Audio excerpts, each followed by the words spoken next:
Global energy markets के लिए एक बड़े कदम में रशिया ने अगस्त 2025 में इंडिया को क्रूड ऑयल पर 5% का स्पेशल डिस्काउंट अनाउंस किया। यह डिसीजन ऐसे समय आया जब माहौल काफी टेंस था। यह तब हुआ जब यूनाइटेड स्टेट्स इंडिया द्वारा खरीदे गए किसी भी रशियन ऑयल पर 50% का भारी टैरिफ लगाने की तैयारी कर रहा था, जो 27 अगस्त से लागू होने वाला था। यह टाइमिंग कोई कोइंसिडेंस नहीं था। यह मॉस्को की तरफ से एक क्लियर सिग्नल था कि न्यू दिल्ली के साथ उसकी एनर्जी पार्टनरशिप बाहरी दबावों का सामना करेगी। रशिया के डिप्टी ट्रेड रिप्रेजेंटेटिव एवगेनी ग्रेवा ने कंफर्म किया कि डिस्काउंट लगभग 5% था, जो दोनों देशों के बीच एनर्जी फ्लो को जारी रखने की लेसिटमेंट को दिखाता है, चाहे कहीं भी जियोपॉलिटिकल तूफान क्यों न उठ रहा हो। इस डिस्काउंट का इंडियन इकोनॉमी पर तुरंत फाइनेंशियल इम्पैक्ट काफी ज्यादा है। 2024 से 2025 के फिस्कल ईयर में रशियन क्रूड के एवरेज प्राइस के हिसाब से, जो लगभग $18.39 प्रति बैरल था, 5% की लेसी से हर एक बैरल पर लगभग $3.92 की बचत होती है। जब आप इंडिया के रशिया से लगभग 360 मिलियन बैरल्स के बड़े इंपोर्ट वॉल्यूम को देखते हैं, तो यह छोटा सा परसेंटेज भी सालाना बहुत बड़ी बचत में बदल जाता है। एस्टिमेट्स बताते हैं कि इससे इंडिया को अपने सालाना ऑयल इंपोर्ट बिल पर 1.4 बिलियन से 1.8 बिलियन डॉलर्स के बीच बचत हो सकती है, जो एक बड़ी रकम है और बहुत ज़रूरी फाइनेंशियल कुशन प्रोवाइड करती है। यह स्ट्रेटेजिक प्राइसिंग इंडियन गवर्नमेंट के नेशनल इकोनॉमी को मैनेज करने के एफर्ट्स को सीधे फायदा पहुंचाती है। क्रूड ऑयल के कम इंपोर्ट कॉस्ट इन्फ्लेशन के खिलाफ एक पावरफुल टूल है। जब कच्चे तेल की कीमत फॉलती है, तो सरकार के लिए पब्लिक के लिए पेट्रोल और डीजल की प्राइसों को स्टेबल रखना आसान हो जाता है। यह एक चेन रिएक्शन को रोकता है, जहां हायर फ्यूल कॉस्ट से ट्रांसपोर्ट, फूड और बाकी ज़रूरी चीज़ें महंगी हो जाती हैं। यह स्टेबिलिटी पूरे देश में हाउस होल्ड बजट्स के लिए बहुत ज़रूरी है।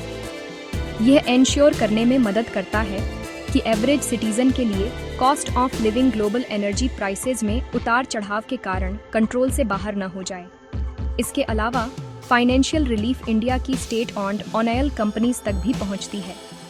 ये कंपनीज अक्सर कंज्यूमर्स को प्रोटेक्ट करने के लिए हाई इंटरनेशनल ऑयल प्राइसेस को अब्जॉर्ब करने का बोझ उठाती है, जिससे उनकी फाइनेंस पर प्रेशर पड़ सकता है और सरकार की सब्सिडी ऑब्लिगेशंस बढ़ सकती है। डिस्काउंटेड रशियन ऑयल के साथ यह प्रेशर काफ़ी कम हो जाता है। इससे पब्लिक सेक्टर अंडरटेकिंग्स की फाइनेंशियल हेल्थ मजबूत होती है और देश की ओवरऑल फिस्कल पोजीशन इंप्रूव होती है। सब्सिडी पर बचा हुआ पैसा फिर नेशनल डेवलपमेंट के दूसरे क्रिटिकल एरियाज जैसे इंफ्रास्ट्रक्चर, हेल्थ केयर या एजुकेशन की तरफ रीडायरेक्ट किया जा सकता है, जिससे सभी के लिए एक बड़ा इकोनॉमिक बेनिफिट क्रिएट होता है। रशिया के डिस्काउंटेड ऑयल ने इंडिया के एनर्जी इंपोर्ट लैंडस्केप को बहुत डीपनिंग से बदल दिया है, जो उसकी सोर्सिंग स्ट्रेटजी में एक हिस्टोरिक शिफ्ट को दिखाता है। इस डेवलपमेंट से पहले इंडिया का मिडिल ईस्टर्न सप्लायर्स जैसे इराक और सऊदी अरब पर डिपेंडेंस एक लंबे समय से वॉका आ रहा नॉर्म था। हालांकि रशिया से अट्रैक्टिव प्राइसिंग ने इस डायनामिक को नाटकीय रूप से बदल दिया है। 2021 की शुरुआत में रशिया इंडिया के टोटल क्रूड इंपोर्ट्स का सिर्फ 2% था। अगस्त 2025 तक यह आंकड़ा चौंकाने वाले 35 से 88% तक बढ़ गया था, जिससे रशिया इंडिया का सबसे बड़ा सप्लायर बन गया। यह तेजी से चेंजअप दिखाता है कि इंडिया ने चेंजती दुनिया में अपने एनर्जी इंटरेस्ट्स को सुरक्षित करने के लिए कितनी निर्णायक रूप से कदम उठाए हैं। जैसे जैसे रशिया का मार्केट शेयर बढ़ा, ट्रेडिशनल सप्लायर्स का डोमिनेंस स्वाभाविक रूप से कम हो गया। इराक और सऊदी अरब से ऑयल का शेयर, जो कभी इंडिया की सप्लाई के पिलर्स थे, क्रमशः लगभग 14% और 10% तक गिर गया। इस चेंजअप का कारण सिंपल इकोनॉमिक्स है। Discounted Russian Urals crude middle east से कंपेरेबल ग्रेड्स की तुलना में काफ़ी सस्ता हो गया, जिसकी कीमत का एंडर $3 से $8 प्रति बैरल के बीच था। इंडिया जैसे प्राइस सेंसिटिव मार्केट के लिए यह कॉस्ट एडवांटेज इतना बड़ा था कि इसे इग्नोर नहीं किया जा सकता था, जिससे उसकी प्रोक्योरमेंट पैटर्न में एक बड़ा चेंजअप आया और दशकों पुराने ट्रेड रिलेशनशिप्स भी बदल गए।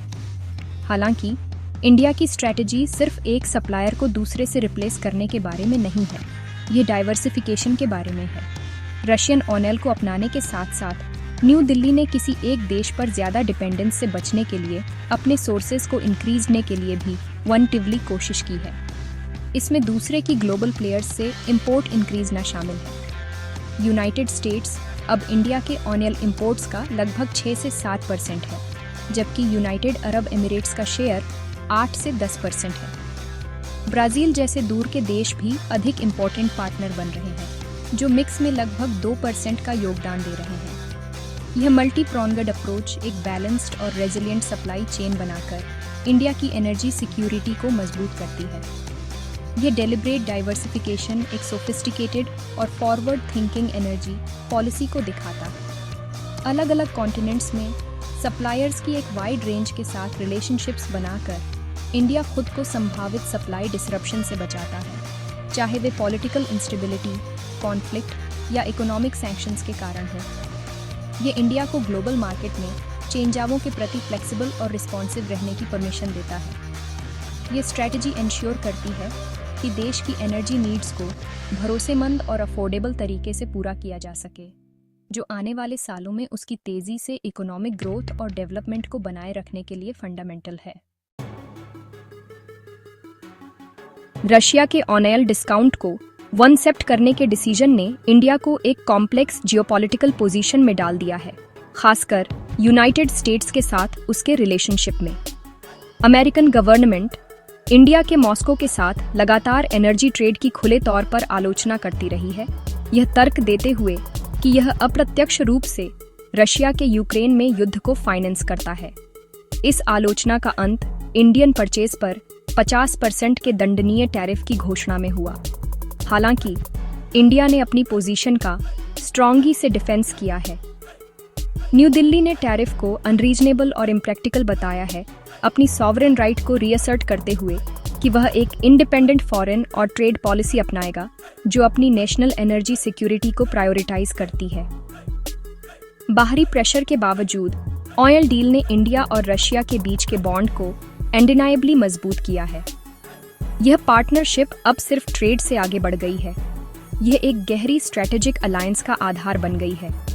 मॉस्को ने इंडियन रुपीस में पेमेंट वन एक्सेप्ट करने पर सहमत होकर काफी फ्लेक्सिबिलिटी दिखाई है, जिससे यूएस डॉलर के डोमिनेटेड इंटरनेशनल फाइनेंशियल सिस्टम्स की कम्प्लेक्सिटीज को बायपास करने में मदद मिली है। दोनों देश वनटिवली स्पेशल मैकेनिज्म डेवलप कर रहे हैं ताकि उनका ट्रेड सुचारू रूप से वॉकता रहे। ये कोलैबोरेशन रशिया की भूमिका को सिर्फ एक सप्लायर के रूप में ही नहीं, बल्कि इंडिया के लिए एक लॉन्ग टर्म भरोसेमंद एनर्जी पार्टनर के रूप में भी मजबूत करता है, जो म्यूचुअल ग्रोथ के लिए लेसिटेड है। इंडिया रशिया रिलेशनशिप का गहरा होना नई रीजनल डायनामिक्स को भी इंक्रीज्ड दे रहा है। ग्रेटर यूरेशियन पार्टनरशिप के लिए बढ़ती हुई गति है, एक स्ट्रेटेजिक कॉन्सेप्ट जिसका मकसद रशिया, इंडिया और चाइना को एक साथ लाना है। विशाल यूरेशियन लैंडमास में अधिक इकोनॉमिक और पॉलिटिकल कूनऑपरेशन का पता लगाने के लिए हाई लेवल ट्राइलैटरल टॉक्स की प्लानिंग की जा रही है। 31 अगस्त को शंघाई कूनऑपरेशन ऑर्गेनाइजेशन समिट में एक महत्वपूर्ण मीटिंग की उम्मीद है, जहां prime minister Modi, president Putin और प्रेसिडेंट शी जिनपिंग इस विजन पर चर्चा करने वाले हैं। यह ग्लोबल बैलेंस ऑफ पावर में एक संभावित चेंजअप का संकेत देता है। इंडिया का इस सिचुएशन को हैंडल करना डिप्लोमेटिक बैलेंसिंग में एक मास्टर क्लास दिखाता है। एक तरफ यह अपनी स्ट्रेटेजिक ऑटोनॉमी को बनाए रखता है और फेवरेबल प्राइस पर महत्वपूर्ण रिसोर्सेज को सुरक्षित करता है। दूसरी तरफ यह वेस्टर्न पार्टनर्स, जिसमें यूनाइटेड स्टेट्स भी शामिल है, के साथ दूसरे मोर्चों पर एंगेज करना जारी रखता है। यह अप्रोच चैलेंजिंग है लेकिन एसेंशियल है।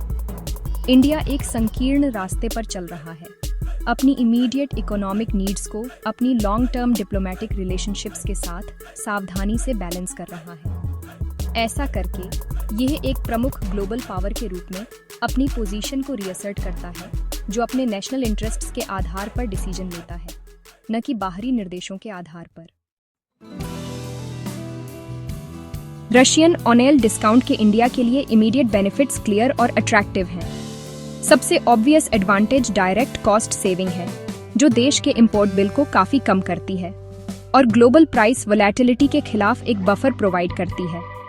यह इकोनॉमिक रिलीफ डोमेस्टिक इन्फ्लेशन को कंट्रोल करने में मदद करती है, जिससे पब्लिक के लिए फ्यूल और बाकी जरूरी चीजें अफोर्डेबल रहती हैं। इसके अलावा यह अपने सोर्सेज को डाइवर्सिफाई करके और एक मेजर प्रोड्यूसर से एक भरोसेमंद सप्लाई को लॉक करके इंडिया की एनर्जी सिक्योरिटी को मजबूत करती है। यह स्ट्रेटेजिक मूव न केवल short term economic stability provide करता है, बल्कि ग्लोबल एनर्जी मार्केट में इंडिया को ज्यादा लेवरेज भी देता है। हालांकि इन बेनिफिट्स के साथ महत्वपूर्ण लॉन्ग टर्म चैलेंजेस भी हैं, जिनके लिए केयरफुली पूर्वक मैनेजमेंट की जरूरत है। प्राइमरी कंसर्न जियोपॉलिटिकल फॉलआउट है। रशिया के साथ अपने एनर्जी टाइज को गहरा करके इंडिया वेस्टर्न पावर्स, खासकर यूनाइटेड स्टेट्स के साथ अपने रिलेशनशिप्स को स्ट्रेन में डालने का रिस्क लेता है। अमेरिकन टैरिफ का इंपोर्टेशन इस रिस्क का एक क्लियर एग्जाम्पल है।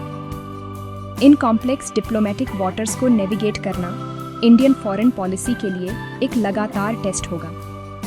किसी एक सप्लायर पर बहुत ज्यादा डिपेंडेंस, भले ही वह रशिया जैसा फ्रेंडली सप्लायर हो, अगर उस देश की पॉलिटिकल या इकोनॉमिक सिचुएशन फ्यूचर में अप्रत्याशित रूप से बदल जाती है, तो उसमें भी इनहेरेंट रिस्क होते हैं। इस डील से इंट्रोड्यूस हुई मार्केट डायनामिक्स भी एक कॉम्प्लेक्स पिक्चर प्रेजेंट करती है। इंडियन रिफाइनर्स के बीच क्रूड की डिमांड की प्राइस इलास्टिसिटी का मतलब है कि एक छोटा सा डिस्काउंट भी मार्केट शेयर में एक बड़ा चेंजअप ला सकता है, जैसा कि रशिया के तेजी से उदय में देखा गया। जबकि यह फ्लेक्सिबिलिटी अभी फायदेमंद है, यह भी सजेस्ट करती है कि ये गेन्स वोलेटाइल हो सकते हैं। यदि कोई दूसरा सप्लायर अधिक कंपेटिटिव प्राइस ऑफर करता है, या यदि जियोपॉलिटिकल प्रेशर परचेजिंग डिसीजंस को शिफ्ट करते हैं, तो मार्केट उतनी ही तेजी से वापस स्विंग हो सकता है। इस एडवांटेज को बनाए रखने के लिए सिर्फ डिस्काउंट से ज्यादा की जरूरत होगी। यह stable logistics, long term contracts और कंसिस्टेंट पॉलिटिकल विल पर डिपेंड करेगा। निष्कर्ष में रशिया का 5% ऑन ऑयल डिस्काउंट इंडिया के लिए एक लैंडमार्क अपॉर्चुनिटी है, लेकिन इसमें कोई कॉम्प्लेक्सिटी नहीं है। ये इमीडिएट इकोनॉमिक और एनर्जी सिक्योरिटी नीड्स के लिए एक पावरफुल सॉल्यूशन ऑफर करता है, जो गवर्नमेंट, इंडस्ट्रीज और जनरल पब्लिक को ठोस बेनिफिट्स प्रोवाइड करता है। साथ ही यह इंडिया को वर्ल्ड स्टेज पर एक डेलिकेट बैलेंसिंग वंट करने और ओवर डिपेंडेंस के संभावित रिस्क को मैनेज करने के लिए मजबूर करता है। इस पॉलिसी की अल्टीमेट सक्सेस इंडिया की वर्तमान एडवांटेजेस का लाभ उठाने की क्षमता पर डिपेंड करेगी, जबकि लॉन्ग टर्म चैलेंजेस को स्ट्रेटेजिकली मिटिगेट करते हुए एक सिक्योर और प्रॉस्परस एनर्जी फ्यूचर एंश्योर करेगी।